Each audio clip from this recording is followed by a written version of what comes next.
Hello? Hi, I'm Mary from Medicare. I'm here to complete an audit. Audit? Yeah, it's a targeted probe and educate audit. Wow, that sounds a little bit uncomfortable. Yeah, it will be. Okay, so tell me a little bit more about this probing audit?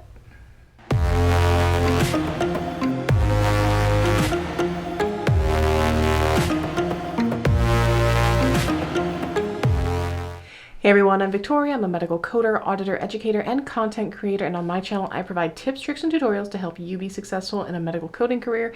Today I want to talk about Medicare's TPE audits. Make sure you stick around to the end of this video because I'm going to discuss some of my best tips on what to do if you get a TPE audit. So TPE is targeted probe and educate. Medicare considers it more their warm and fuzzy type of audit. What they do is they target you and they send a medical record request for about 20 to 40 different medical records, and they will audit those and give you some feedback and then do education, and you actually can go through a couple of rounds depending on your need. Let me tell you about the first time I was involved in a TPE audit. I was fairly new to an organization working as an auditor and educator. I didn't even know that the billing request had come through until basically the results had been given and they went, hey, we might need you to do some education. I was working with a lot of the providers that were targeted for this particular audit. Now, this particular audit was for hospital admissions. Medicare had just determined that they felt we were billing a higher level of hospital admissions than the peers in our area, and they wanted to take a look and see what was going on. Now, this particular group that I was working with was not on a full EMR. They did have an electronic system to document in, but there was still a lot of paper processes going on in the hospital.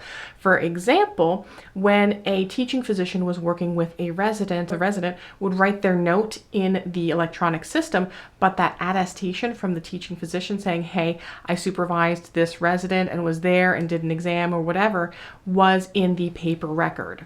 The problem is the record request went to the billing office, and the billing office was 35 miles away from these paper records, and they actually didn't even know that these paper records existed. So they just went into the record system, printed off these notes, not even think, I mean, who would think that there would be an additional paper note in a chart somewhere else at the hospital? So they sent all the data to Medicare. Medicare said, hey, we have incomplete records here. There's stuff that's missing, these resident attestation. There's some additional components of concern. So we failed that round one of the Medicare TPE audit. So after a round one of an audit, if you don't pass, now the interesting thing is Medicare doesn't really give a definitive data point of what is a pass-fail. They don't say, okay, if we do 30 charts, you need to have 25 correct. They just kind of ballpark it almost seems. There's no definitive data point of what is a pass versus a fail.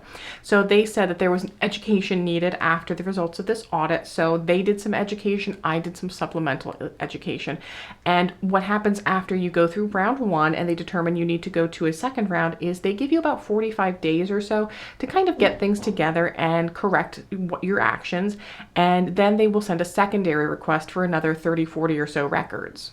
Now, remember how I said that this particular group was not on a full electronic medical record system? Well, they were planning on going on one, and actually it just so happened, and the TPE second round wound up being extended a little bit beyond. I think Medicare was just busy at the time, so it was a little bit beyond that 45 days, and the time frame that they targeted for the second round of the audit wound up being very specifically like their first 2 weeks on this new electronic medical record system. Now, nothing was backloaded as far as patient information into this system. It was just a brand new system, and as patients got admitted into the hospital or wherever, they put on all the patient information and put in all their history components and what have you.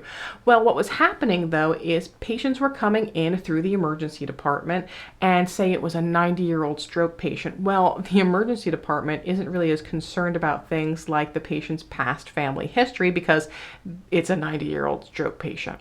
So they weren't getting that particular piece of information for the family history for the 90-year-old stroke patients and similar type of cases, and the provider that then was admitting them into the hospital was pulling in all of the information that had been gathered, not realizing that some of the components like family history were missing. So while yes, it really ultimately was their responsibility to make sure that component was in, even though maybe clinically not the most important thing for a patient who's, again, like a 72-year-old COPD patient having an exacerbation or a heart attack, that piece of information is required to bill a higher level inpatient admission, a level 2 or a 3 hospital admission. Now, at least at that point, we had a definitive piece that we could correct. So we worked with the emergency department, got them to get the family history, talked to the groups and said, hey, when you're admitting a patient, make sure that your past family social history is there, because that will immediately downcode that hospital admission, even though it was warranted maybe from a medical necessity standpoint, to bill a higher level of service. That criteria was not met. So we corrected some of the processes, really worked closer with some of the providers that we saw were making more coding errors. And after that, we went on to round 3. So thankfully, we were able to pass round 3, but in some cases, if you don't pass round 3, you get referred to Medicare and they kind of determine what your punishment is. That could include something like 100% prepayment review, meaning that they will not pay any services until they review all of the information for payment. Or they could extrapolate, which means that Medicare will say, hey, we reviewed 30 records, we found these 5 errors, it cost X amount of dollars. We're going to look back 6 years and see how many of these services you've billed. We're going to assume that all of these have been overbilled, and we're going to take back 6 years worth of payments. Or they could refer you over to a recovery auditor, and those recovery auditors will do a much more involved audit that, again, could involve things like extrapolation and payment recuperations, so that there's more money of that healthcare organization coming back into the Medicare fund because they've discovered errors in billing. And even depending on the severity, and I've not heard of any cases of this happening, but one of the things that they can do is revoke your right to bill Medicare. So what can trigger a TPE audit?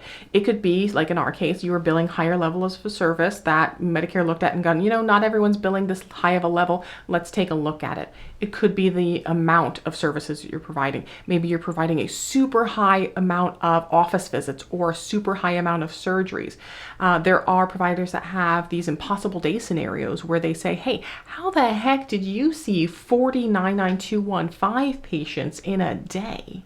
Or it could just be that that particular service is one that is highly abused or misunderstood, and because that particular provider bills for that service that commonly isn't billed correctly, they're going to target that provider because they just know that there might be a high error rate, even if that provider has done absolutely nothing wrong. By the way, if you like this type of content, don't forget to give me a big thumbs up and subscribe and hit that notification bell so that you can get alerts when I post new episodes. So here's my top tips for what to do if you get a TPE audit. First and foremost, make sure that that audit request gets into the hands of compliance or an appropriate personnel that can handle that request, and work with the auditor that is handling that audit case. When they send that medical record request for the 20, 30, 40, however many records that they're requesting, make sure that you review them before you send them. Make sure that it's the right date of service, the right provider, the right patient, that you've got everything completed. And even if you notice that maybe something isn't right, you'll at least know that ahead of time so that you can work with the auditor on discussing how you can correct that in the future.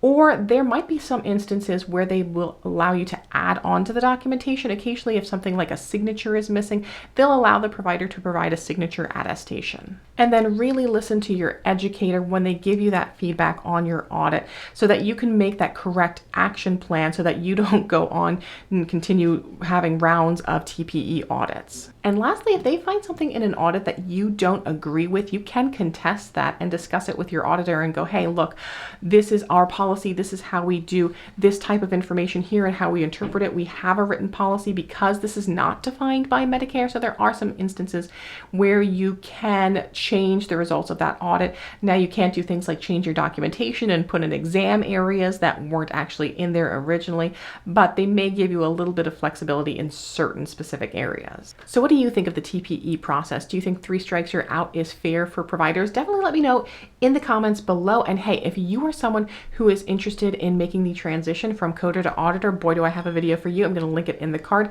I will see you guys in the next video. And until then, just keep on coding on.